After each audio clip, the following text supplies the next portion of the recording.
Good afternoon students. सो आज आप continue करेंगे अपना chapter part 3 metals and non metals. कल जैसे कि अपन ने जस्ट कॉमन रिएक्शंस और कुछ प्रॉपर्टीज के बारे में पढ़ा था और हमने कल इलेक्ट्रोकेमिकल सीरीज के बारे में कुछ गो थ्रू लिया था, ठीक है। तो आज हम आगे कंटिन्यू करेंगे। दैट इज आयनिक प्रॉपर्टीज, ठीक है, of ionic properties of ionic compound के बारे में आज आप पढ़ेंगे। तो सबसे पहले आयनिक कंपाउंड्स कौन कौन से होते हैं? आयनिक कंपाउंड्स वो होते हैं जिनके बीच में आयनिक बॉन्डिंग होती है, ठीक है। आयनिक बॉन्डिंग मींस जो इलेक्ट्रॉन को कंप्लीटली ट्रांसफर कर देते हैं। So they are called ionic compounds, ठीक है। Let's see what are the ionic compounds. अगर मैं बात करूं, जैसे मैं उस दिन मेटल और नॉन मेटल की बात करी थी इसे प्रीवियस लेक्चर में, तो हमने एक बात देखी थी कि सोडियम है, सोडियम क्या एक मेटल है, सोडियम एक मेटल है, तो सोडियम क्या करेगा, एक इलेक्ट्रॉन को डोनेट कर देगा, है ना। तो इसने कंप्लीटली 1 इलेक्ट्रॉन को डोनेट कर दिया। और क्लोरीन है, क्लोरीन क्या करेगा, अपने आप को नोबल कॉन्फ़िगरेशन में लाने के लिए क्या करेगा, एक इलेक्ट्रॉन को गेन करेगा, है ना। तो उसने एक इलेक्ट्रॉन ले लिया, तो ये क्या बना, Cl नेगेटिव। तो ओवरऑल रिएक्शन क्या बनी, Na plus Cl, that give rise to Na positive, Cl negative, that give rise to Na positive and Cl negative। यानी इसमें क्या किया, इसने अपना एक इलेक्ट्रॉन ट्रांसफर कर दिया क्लोरीन को और क्लोरीन ने अपना एक इलेक्ट्रॉन गेन कर लिया, है ना। So this reaction shows the formation of a ionic compound, ठीक है। आयनिक कंपाउंड की एक नेचर क्या होती है कि आयनिक कंपाउंड को आप जब भी वाटर के अंदर डालते हो तो दैट गॉट डिसोसिएटेड, वो क्या हो जाता है, डिसोसिएट हो जाता है, यानी टूट जाता है, उसके आयंस बन जाते हैं, ठीक है। तो उसके क्या बन जाते हैं, आयंस बन जाते हैं, ठीक, गॉट इट, ठीक है। अब इसकी मैं प्रॉपर्टीज की बात करूं तो इसकी पहली प्रॉपर्टी क्या है, ध्यान से देखिएगा। इसकी फर्स्ट प्रॉपर्टी है आयनिक कंपाउंड की। We are going to start with the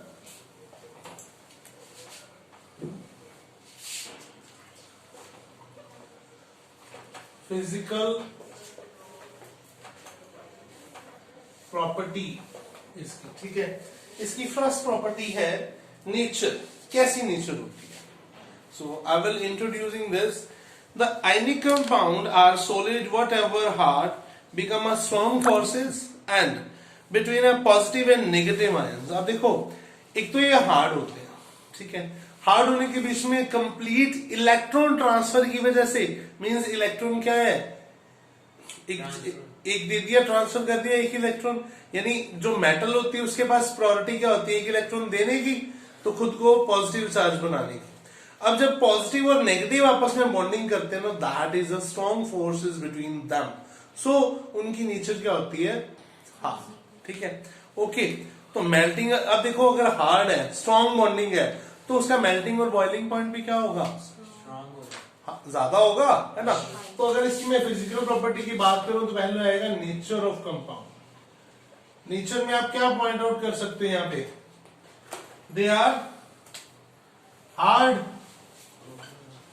ठीक है, due to the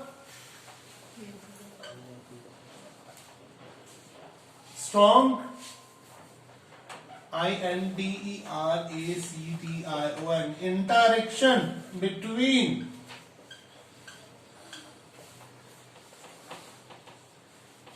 negative and ions, not charge, they are ions, ठीक है। सो ये हार्ड है, ठीक है, तो ये बात ध्यान रखना। अब मैं बात करता हूं boiling point and melting point की।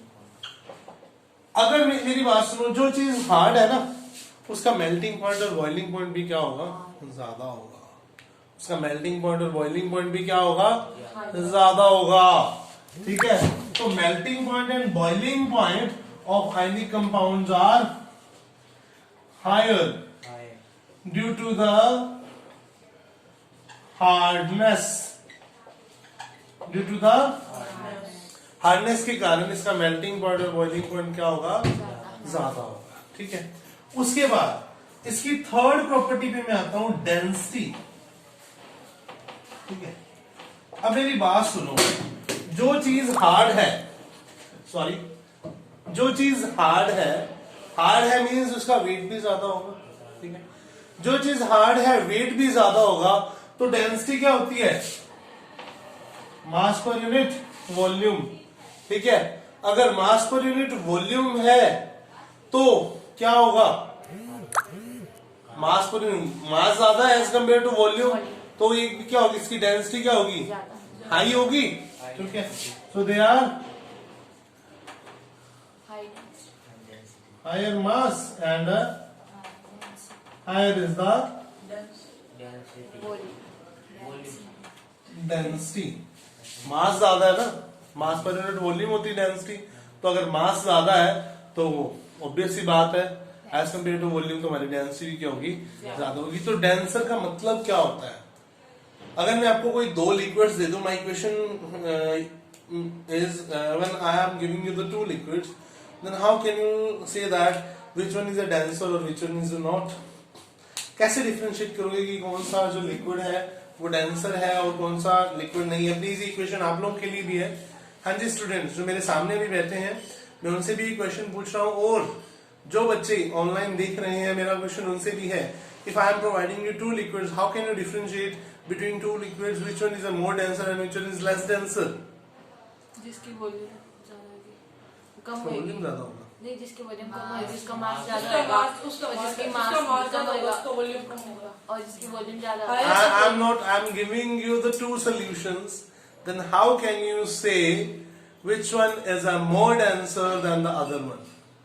Higher the mass, less the You are not providing any of the mass. Sorry, I am telling you the answer. If you are providing the two solutions, which one is the more denser? You are in a two layers, you are providing the solution with the two layers. The lower layer, जो चीज heavy होती है वो क्या होती है, sink हो जाती है, नीचे बैठ जाती है। तो मीन्स ध्यान रखना, जिसकी डेंसिटी ज्यादा होगी वो चीज नीचे बैठ जाएगी, और जो सा लिक्विड हैवी होगा जिसकी डेंसिटी ज्यादा होगी वो क्या होगी, नीचे बैठ जाएगी। Sorry to interrupt, this is a concept which you are learning in next classes if you are taking the science subject. Okay, this is just a concept to understand the density.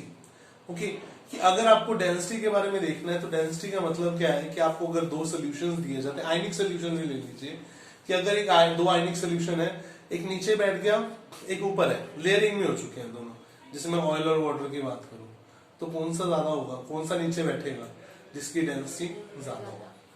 ठीक है, तो आपने क्या देखा, पानी हमेशा नीचे होता है, ऑयल हमेशा ऊपर फ्लोट करता है। क्यों करता है, क्यों करता है, डेंसिटी लो है। अभी भी सोर्स लेना, पानी ले लेना, ठीक है, इतना सा पानी ले लेना, हाफ ग्लास, और वेस्ट नहीं करना because you are not separating funnel. ठीक है, तो अगर आप उसको देखोगे ध्यान से, व्हाट यू विल सी, जो हैवी होगा वो नीचे होगा, जो लाइटर होगा वो ऊपर होगा। अलग अलग ऑयल की अलग अलग डेंसिटी होती है, they are not the same. Come to the topic. ठीक है, अब बात करते हैं सॉल्युबिलिटी की। They are generally soluble in water and soluble insoluble in organic compounds. यानी अगर इसकी मैं बात करूं, ये एक इंपॉर्टेंट टॉपिक है सॉल्युबिलिटी का। ठीक है, लाइक डिसॉल्व लाइक की प्रॉपर्टी यहां पे रहेगी। ठीक है, लाइक डिसॉल्व लाइक की प्रॉपर्टी यहां पे रहेगी। ठीक है, ओके।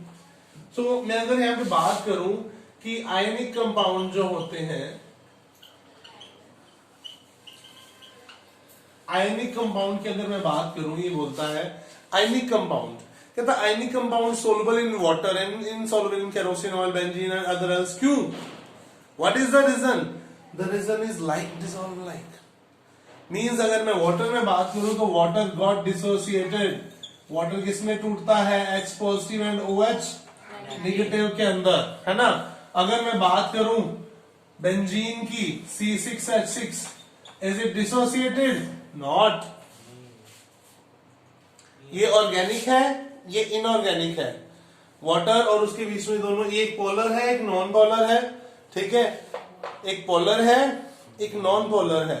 इसके बीच में बॉन्ड बन रहे हैं। अब आपको पोलर का मतलब पोलर मतलब जिसमें डाइपोल हो। आप बोलते हो ना polar substance, what do you mean by the polarity? देखा ना आप पढ़ते हो कि पोलर सब्सटेंसेस होते हैं। What do you mean by the polar substances? जिसके बीच में डाइपोल बनता है, प्लस और माइनस होता है। This is your dipole. Di मतलब दो, पोल मतलब किनारे, सेपरेट चार्जेस होते हैं जिसके, ठीक है। अब देखो इसके बीच में दो पोल बन रहे हैं ना, H positive OH negative, Na positive Na positive Cl negative, है ना। तो जो ये फंडा है, प्लीज गेट बंद कीजिए प्लीज। जो ये फंडा है, तो जो ये फंडा है ये क्या है? लाइक डिसॉल्व लाइक का है ना, क्योंकि इसके आयंस बनेंगे नहीं, इसके बीच में कोई आयनिक कंपाउंड कैसे हो जाएगा, है ना। तो मैं अगर जनरल सी बात करूं तो solubility, ionic compounds are soluble in the water और compound which are act like a ionic compound, ठीक है, उनमें डिसॉल्व होंगे जो इसी के जैसी प्रॉपर्टीज को कैरी करते हैं, ठीक है। लाइक डिसॉल्व लाइक का फंडा मैं आपको बता रहा हूं यहाँ पे, ठीक है। जिसमें आयनिक बॉन्डिंग होगी वही इसी चीज को आपस में डिसॉल्व कर सकता है, ठीक है। Is it clear to everyone और not? Is this funda is clear? Okay, so we may start. And next is